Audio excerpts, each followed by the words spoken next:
എല്ലാ കൂട്ടുകാർക്കും നല്ലൊരു രാത്രി ആശംസിച്ചുകൊണ്ട് നമുക്ക് നേരെ കിരണിന്റെയും കല്യാണിയുടെയും നാളത്തെ നല്ലൊരു പ്രൊമോ വിശേഷം കേട്ടാലോ.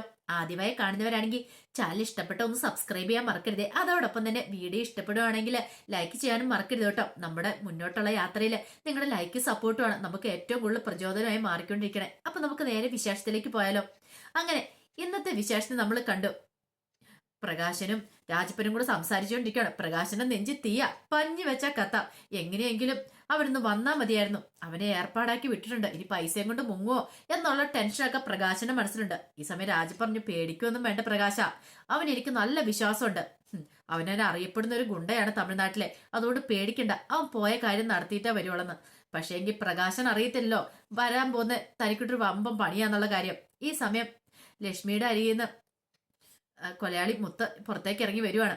വന്നിട്ട് നേരെ വരുന്ന പ്രകാശിന്റെ രാജപ്പന്റെ അടുത്തേക്കാണ്. കാരണം പ്രകാശിനെ വിളിച്ചിട്ട് എവിടെയുണ്ടെന്ന് ചോദിച്ചപ്പോ ഇന്ന സ്ഥലത്തുണ്ടെന്ന് പറഞ്ഞു കഴിഞ്ഞപ്പത്തേനും അങ്ങോട്ടേക്ക് വരുവാണ്. അങ്ങനെ മുത്ത് വരുന്ന കണ്ടു കഴിഞ്ഞപ്പത്തേനും രാജപ്പണം പറഞ്ഞു, ദേ വരുന്നുണ്ട് അവന്, ഇനിയിപ്പൊ പേടിക്കേണ്ട പ്രകാശ, അവന്റെ വരവ് കണ്ടിട്ട് കാര്യങ്ങളൊക്കെ നടത്തിയ മട്ടുണ്ടെന്ന് പറയണം. അങ്ങനെ മുത്ത് വന്ന് നിന്നു. വന്നു കഴിഞ്ഞപ്പോ പ്രകാശം ചോദിച്ചു, എന്തായ കാര്യങ്ങളൊക്കെ എല്ലാം ഓക്കെ ആണെന്ന് ചോദിക്കാം. ഇനി ഒന്നുകൊണ്ടും പേടിക്കണ്ട, എല്ലാ കാര്യങ്ങളും ഓക്കെ ആക്കിയിട്ടുണ്ട്. അതെ അതെ, പ്രകാശന്റെ ആദ്യ ഭാര്യ ഉണ്ടല്ലോ, ക്ലോസ് ആയെന്ന് പറയണേ. ക്ലോസ് ആയോ? അതെ, മോളിലേക്ക് ഞാൻ പറഞ്ഞു വിട്ടിട്ടാ ഇങ്ങോട്ട് വരുന്നതെന്ന് പറയണേ. എല്ലാ കാര്യങ്ങളും ഇത്ര പെട്ടെന്ന് കഴിഞ്ഞോ? അപ്പൊ ബോഡിയോ അതൊക്കെ ഞാൻ സെറ്റ് ചെയ്തിട്ടുണ്ട്. ഇനിയിപ്പോ അതിനെക്കുറിച്ച് ഒരു ടെൻഷനൊന്നും വേണ്ട. ഒരു കാരണവശാലും ദേ അണ്ണന് ഒരു പ്രശ്നം ഉണ്ടാകത്തില്ലെന്ന് പറയാം. ഇത് കേട്ടൻ രാജപ്പണ്ണം പറഞ്ഞു, ഞാൻ അപ്പോഴേ പറഞ്ഞില്ലേ പ്രകാശ, ഇവനൊരു കാര്യം ഏറ്റാന്നുള്ള കാര്യം. അതെ, എന്റെ ആ ബാക്കി പൈസ തരുവാണെങ്കിൽ ഞാനങ്ങോട്ട് പോയേക്കാന്ന് പറയാ. പ്രകാശൻ ചോദിച്ചു, ഇതിന്റെ പേരിൽ ഇനി വേറെ എന്തെങ്കിലും പ്രശ്നം ഉണ്ടാകുമോ? എന്ത് പ്രശ്നം ഉണ്ടാവാനായിട്ട്? എല്ലാം ഞാൻ ക്ലോസ് ചെയ്യുന്നു പറഞ്ഞില്ലേ. ഇത് രാജപ്പണ്ണനോട് ചോദിച്ചാൽ മതി, എന്നെ നല്ല വിശ്വാസമാണ്. ഇനി അവരുടെ ഒരു ശല്യം ഉണ്ടാകത്തില്ലെന്ന് പറയാ. ഇത് കേട്ടാൻ രാജപ്പൻ പറഞ്ഞു, ഇവൻ പറഞ്ഞ വാക്ക് തന്നെയാ പ്രകാശ, ഇനി നിനക്ക് ശല്യമൊന്നും ഉണ്ടാകത്തില്ല. പ്രകാശൻ ഭയങ്കര സന്തോഷത്തില. അണ്ണ ആ ബാക്കി പൈസയും കൂടെ തരയാക്കാൻ പറയാണ്. അങ്ങനെ രാജപ്പണ്ണൻ ബാക്കി പൈസ കൂടെ കൊടുത്തു കഴിയുമ്പോ അത് വാങ്ങി അയാളുടെ കൊടുക്കണം. അയാൾ പറഞ്ഞു, എന്നാ ശരി എന്ന് പറഞ്ഞിട്ട് അയാൾ അവിടുന്ന് ഉള്ള നേരത്തെ എസ്കേപ്പ് ആവുകയാണ്. ഒരു നല്ല മുട്ടം പണി തന്നെയാണ് പ്രകാശനിട്ട് കൊടുത്തിരിക്കുന്നത്. പ്രകാശന് ഇതൊട്ട് അറിയത്തുമില്ലായിരുന്നു. ഈ സമയത്ത് രാജപ്പണ്ണം പറഞ്ഞു, ഞാൻ അപ്പോഴേ പറഞ്ഞില്ലേ, ഞാനൊരു കാര്യം ഒരാളെ ഏൽപ്പിച്ചിട്ടുണ്ടെങ്കിൽ ഉറപ്പായിട്ടും അത് ചെയ്തിരിക്കും. ഇവൻ നല്ല കഴിവുള്ളവനാ, ഇവന് പണ്ടേ തൊട്ട് എനിക്ക് പരിചയമുണ്ടെന്നും പറഞ്ഞുകൊണ്ട് രാജപ്പണ്ണം ഭയങ്കര വീരവാദം മുഴക്കുക. പ്രകാശം പറഞ്ഞു, ഇപ്പോഴാ എനിക്കൊരു സമാധാനമായത്. അങ്ങനെ എന്റെ ആദ്യ ഭാര്യ ക്ലോസ് ആയി, രണ്ടാം ഭാര്യയിൽ നിന്ന് വിവാഹമോചനവും കിട്ടി. ഇനിയിപ്പം ഞാന് കല്യാണം കഴിക്കാൻ പോകുന്ന ആരെയാന്നറിയാലോ, കാർത്തികയുടെ അമ്മേനെയാ. എന്റെ എല്ലാ പ്രശ്നങ്ങളും തീർന്നു പറയാ. എന്റെ രാജപ്പണ്ണ, ദേ ഞാൻ ഇനി കോടീശ്വരനാവാൻ പോവാ. എന്റെ എല്ലാ പ്രശ്നങ്ങളും തീർന്നു. ഇനിയിപ്പൊ എന്ത് ചെയ്യണം? എനിക്ക് സന്തോഷം നമുക്കൊന്ന് ആഘോഷിക്കണ്ടേ, പടക്കം പൊട്ടിച്ചൊന്ന് ആഘോഷിക്കണ്ടേന്ന് ചോദിക്കും. ദേ വൈകുന്നേരം വീട്ടിലേക്ക് വാ, അവിടെ നമുക്കൊരു ഗംഭീര സദ്യ തന്നെ ഉണ്ടാക്കിയാക്കാന്ന് പറയാണ്. ഇത് കേട്ടതും രാജപ്പണ്ണം പറഞ്ഞു, ശരി പ്രകാശ, നമുക്ക് അവിടെ ആഘോഷിച്ചേക്കാന്ന് പറയാം. ഇനിയിപ്പൊ എന്റെ മുന്നിൽ ഒരു പ്രശ്നങ്ങളും ഇല്ല രാജപ്പണ്ണ, എന്റെ എല്ലാ പ്രശ്നങ്ങളും തീർന്നു പറഞ്ഞ പ്രകാശ സന്തോഷത്തോടെ വീട്ടിലേക്ക് അങ്ങോട്ട് പോവാണ്. ആ സമയത്ത് രാഹുലിനെ ഹോസ്പിറ്റലിൽ കൊണ്ടുപോയിട്ട് മനോഹർ വീട്ടിലേക്ക് മടങ്ങി വരുവാണ്. മടങ്ങി വന്ന് രാഹുലിനെ മുറിയിൽ കൊണ്ട് കിടത്തിയിട്ട് താഴേക്ക് വന്നു കഴിഞ്ഞപ്പോഴത്തേനും സരു എവിടെയുണ്ട്. സരു ചോദിച്ചു, എന്തായി മനുവേട്ട? ഹോസ്പിറ്റലിൽ കൊണ്ട് ഡോക്ടർ എന്ത് പറഞ്ഞു? തൽക്കാലത്തേന് സ്റ്റിച്ചൊക്കെ ഇട്ട് വിട്ടിട്ടുണ്ട്. നിന്റെ അമ്മയ്ക്ക് ഇത് എന്ത് പറ്റിയെന്ന് ചോദിക്കാം. എനിക്ക് അറിയത്തില്ല എന്റെ മനുവേട്ട. അതെ, ഒരു കാര്യം ഞാൻ പറഞ്ഞേക്കാം, എത്രയും പെട്ടെന്ന് എന്നെ ഇവിടെ നിന്ന് രക്ഷിക്കാവോ? എനിക്ക് മടുത്തിവിടെ അമ്മയായിട്ടും അച്ഛനായിട്ടും മനുഷ്യൻ ഒരു സമാധാനം തരുന്നില്ല. കുഞ്ഞും കൂടെ ഉണ്ടായിപ്പോയി, അല്ലെങ്കിൽ നമുക്ക് നേരത്തെ അമേരിക്കക്ക് പോവായിരുന്നു. ഇനിയിപ്പൊ എന്ത് ചെയ്യാനാ? മോള് വിഷമിക്കണ്ട, നമുക്ക് ഉടനെ തന്നെ പോവാം. അതെ, ഇനിയിപ്പം ഞാൻ പറഞ്ഞില്ലേ, ആ സ്വർണവും കാര്യങ്ങളൊക്കെ ഇവിടെ വെച്ചിട്ട് പോകാൻ പറ്റില്ല, ലോക്കറിൽ വെക്കേണ്ട കാര്യമില്ല. അതൊക്കെ എത്രയും പെട്ടെന്ന് തന്നെ വിറ്റ് പണമാക്കി അക്കൗണ്ടിലേക്ക് ഇടണമെന്ന് പറയാം. അതൊക്കെ ഞാൻ ഏറ്റു, അതൊക്കെ ഞാൻ അമ്മയോട് പറഞ്ഞു. പക്ഷെ അമ്മയ്ക്ക് അതിന് സമ്മതമല്ലെന്ന് പറയാം. ഇനിയിപ്പൊ ആരുടെ സമ്മതം നോക്കണ്ട, അറിയാലോ അമ്മയ്ക്ക് എന്തോ വല്ലാത്ത മനമാറ്റം ഉണ്ടായിരിക്കുന്നത്. അമ്മയുടെ മാനസികാവസ്ഥ ശരിയല്ലെന്ന് ഇരിക്കുന്നേ. ഇപ്പൊ അച്ഛനേക്കാളും മോശമായ അവസ്ഥകൾ കൂടെ അമ്മയെ കടന്നുപോയിക്കൊണ്ടിരിക്കണേ. അതുകൊണ്ട് മോളൊന്ന് സൂക്ഷിക്കുന്നത് നല്ലതാട്ടോ. വേണമെങ്കിൽ അമ്മേനെ സൈക്കാട്രിസ്റ്റിനെ കൊണ്ട് കാണിക്കുന്ന നല്ലതെന്ന് പറയാണ്. ഇത് കേട്ടപ്പോ സരി പറഞ്ഞു, ഞാനിത് അമ്മയോട് പറഞ്ഞ അതിന് അമ്മ പോവാൻ കൂട്ടാക്കണ്ടേ മനുവേട്ടാ, എന്ത് ചെയ്യാനാന്ന് പറ. അമ്മ ഇപ്പൊ പറയുന്നത് എന്താണെന്നറിയോ? അപ്പോഴത്തെ കിരൺ മുത്താന്ന്, അതും എന്നോട്. ഞാൻ അവനെ ഇനി സ്നേഹിച്ച് കെട്ടണം പോലും. നേരത്തെ അച്ഛനായിരുന്നു ഇങ്ങനെ പറഞ്ഞുകൊണ്ടിരുന്നത്, ഇപ്പോഴാണ്ട് അമ്മ പറഞ്ഞുകൊണ്ടിരിക്കുന്നു. ഇവർക്കൊക്കെ എന്റെ തലയ്ക്ക് ഭ്രാന്താണോ? അല്ല, ഇങ്ങനെ വേഷം മാറുന്ന പോലെ എനിക്കെന്താ ഭർത്താക്കന്മാരെ മാറിക്കൊണ്ടിരിക്കാൻ പറ്റുമോ? ഒന്ന് പറഞ്ഞ് ഇവർക്ക് എന്താ മനസ്സിലാകത്തെ? എത്ര എന്ന് പറഞ്ഞാൽ എന്റെ മനുവേട്ടനെ പോലെ നല്ല തങ്കപ്പെട്ട സ്വഭാവമുള്ളവരെ ഒരു ഭർത്താവിന് എനിക്ക് എന്റെ ജീവിതത്തിൽ കിട്ടാൻ പോകുന്നില്ല. അത് അവർക്ക് എന്താ മനസ്സിലാകത്തെന്ന് ചോദിക്കാം. ഇത് കേട്ട മനോഹർ ചിലരങ്ങനെയാ, അവരുടെ മാനസിക നില തെറ്റിക്കഴിയുമ്പോ ഇങ്ങനെയാ എന്ന് പറയണം. സാരല്ല, ഞാൻ അമ്മേനെ ഒന്ന് കണ്ടിട്ട് വരട്ടെ എന്ന് പറഞ്ഞുകൊണ്ട് മനോഹർ നേരെ ശാരിയുടെ അടുത്തേക്ക് ചെല്ലുവാണ്. ശാരി ആകെപ്പാടെ സമനില തെറ്റിയ പോലെ നിൽക്കുന്നേ. അങ്ങനെ മനോഹറിനെ കണ്ടുകഴിഞ്ഞപ്പത്തിനും ശാരി വെച്ചു, നീ കൊണ്ടേ അങ്ങേർക്ക് മരുന്ന് മേടിച്ചു കൊടുത്താടാന്ന് ചോദിക്കാം. അതെ, എനിക്ക് മനസ്സിലാവും നിങ്ങളുടെ മാനസികാവസ്ഥ എന്താന്ന്. ഇപ്പൊ എന്നെ കടിച്ചു കയറാനുള്ള ദേഷ്യമല്ലേ നീക്ക്. എന്നോടുള്ള ദേഷ്യം നിങ്ങൾ നിങ്ങളുടെ ഭർത്താവിനോട് തീർത്തെന്ന് എനിക്ക് മനസ്സിലായി. എന്റെ തലമണ്ട തല്ലിപ്പൊളിക്കുന്നതിന് പകരമല്ലേ അത് ചെയ്തേ. ഇത് കേട്ടപ്പോ ശാരി പറഞ്ഞു, അതേടാ, നിന്നെ കൊല്ലണ്ടതാ ഞാന്. കൊല്ലാനുള്ള ദേഷ്യമുണ്ട്. പക്ഷെ എന്ത് ചെയ്യാൻ പറ്റും, എന്റെ അവസ്ഥ ഇതായിപ്പോയി. പക്ഷെ എല്ലായിരുന്നെങ്കിൽ നീ ഭൂമി ജീവനോടെ ഇരിക്കില്ലായിരുന്നു പറയണം. ഇതേ, അങ്ങനെ നിങ്ങൾ ചെയ്യുമ്പോൾ ഒരു കാര്യം കൂടെ ഓർത്തോണം. നിങ്ങളുടെ മോള് സരയും ഉണ്ട് അവിടെ. സരയും സത്യങ്ങളൊന്നും അറിയാതെ, അറിയാലോ, നിങ്ങൾ എനിക്കിട്ട് എന്തെങ്കിലും ചെയ്തിട്ടുണ്ടെങ്കിൽ ആ സെക്കൻഡ് നിങ്ങളുടെ മകള് സത്യങ്ങളൊക്കെ അറിയും. പിന്നെ നിനക്ക് എന്താ സംഭവിക്കാൻ പോകുന്ന അറിയാലോ. ഇത്രയും കാലം നിങ്ങളുടെ മോള് നിങ്ങളെ സ്നേഹിച്ചു. പക്ഷെ ഇത് അറിയുന്ന നിമിഷം നിങ്ങളെ അവള് വെറുക്കത്തുള്ളൂ. നിങ്ങളല്ല അമ്മയെന്നറിയുന്ന സമയം സരയുന്റെ അമ്മ താരയാന്നറിയുന്ന നിമിഷം അവള് നിങ്ങളെ വെറുക്കുമെന്ന് പറയണം.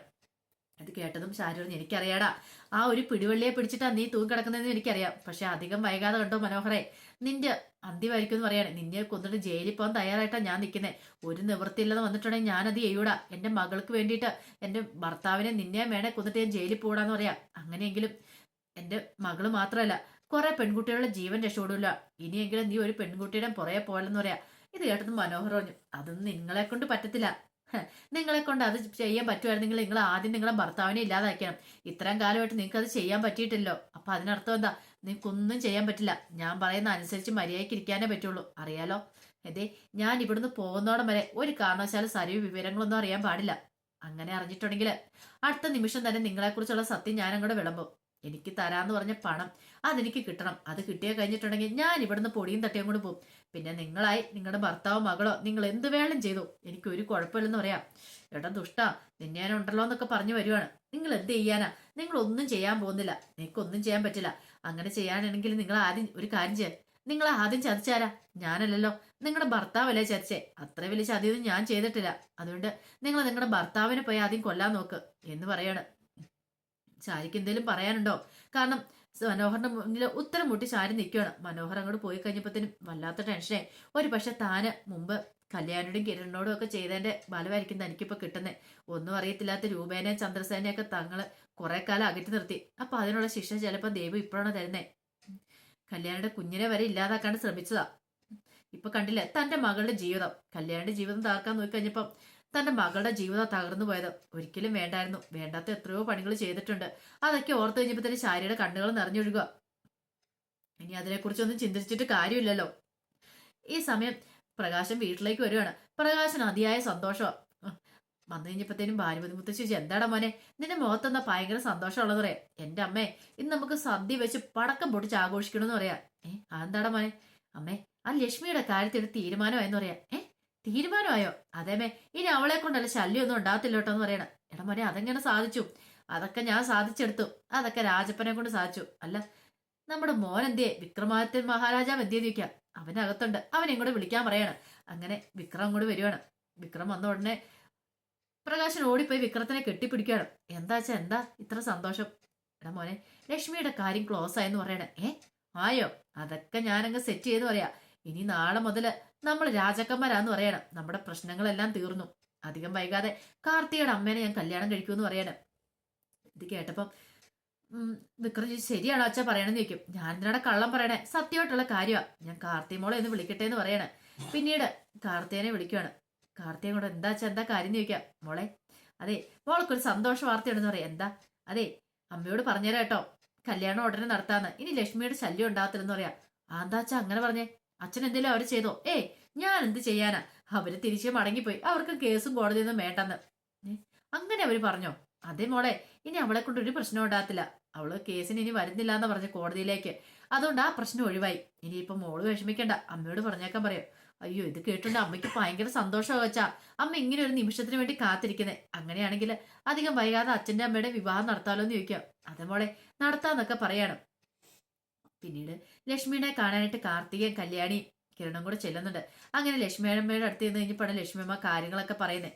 മുത്തങ്ങോട്ട് വന്നതും പിന്നീട് തന്നെ കണ്ടതും അയാളെ തനിക്ക് നേരത്തെ പരിചയം ഉണ്ടായിരുന്ന കാര്യങ്ങളും എല്ലാം കിരണിനോടും കല്യാണിനും പറയുവാണ്. എല്ലാം കേട്ട് കഴിഞ്ഞപ്പോഴത്തേനും കിരണും കല്യാണി പറഞ്ഞു, എന്നാലും ഇത്ര പെട്ടെന്ന് അയാള് ലക്ഷ്മിയമ്മനെ കൊല്ലാനായിട്ട് ആളുകളെ വിട്ടല്ലോ. അതെനിക്ക് അറിയാവുന്ന ആളായിട്ട് കുഴപ്പമില്ല.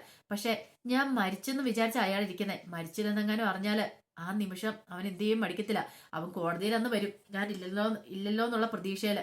അങ്ങനെ വരുമ്പം വേണം അവനിട്ട് ഞെട്ടിക്കുന്നൊരു പണി കൊടുക്കാനായിട്ട്. അവനെ കോടതിയിലിട്ട് ഞാൻ വലിച്ചു കീറും മോളെ. അതിനി അധികം താമസമില്ലെന്ന് പറയാണ്. ഇത് കേട്ട് കഴിഞ്ഞപ്പോ കല്യാണി പറഞ്ഞു, അത് ശരിയാമ്മേ, ഒരിക്കലും വിട്ടുകൊടുക്കരുതെന്ന് പറയണം. അവന്റെ അന്ത്യം ഏകദേശം അടുത്തു മോളെ. ഇനി അധികം നാളെ അവന് ജീവനോടെ ഭൂമിയിൽ ഇരിക്കാൻ കഴിയില്ല. ഈ ലക്ഷ്മിയോട് കളിച്ചാൽ എങ്ങനെ ഇരിക്കുന്നു ഞാൻ അവനെ കാണിച്ചു കൊടുക്കുന്നുണ്ട് എന്ന് ലക്ഷ്മി കിരണിനോടും കല്യാണിയോടും കാർത്തിയോടും ഒക്കെ പറയണം. അപ്പൊ അതിന്റെ വിശേഷങ്ങളൊക്കെയാണ് നമ്മൾ കാണാൻ പോകുന്നത്. ആ വിശേഷങ്ങളൊക്കെ നമുക്ക് എല്ലാവർക്കും കാത്തിരിക്കാം കേട്ടോ. ഒരിക്കൽ കൂടി എല്ലാവർക്കും നല്ലൊരു രാത്രി ആശംസിച്ചു നിർത്തുന്നു. നന്ദി.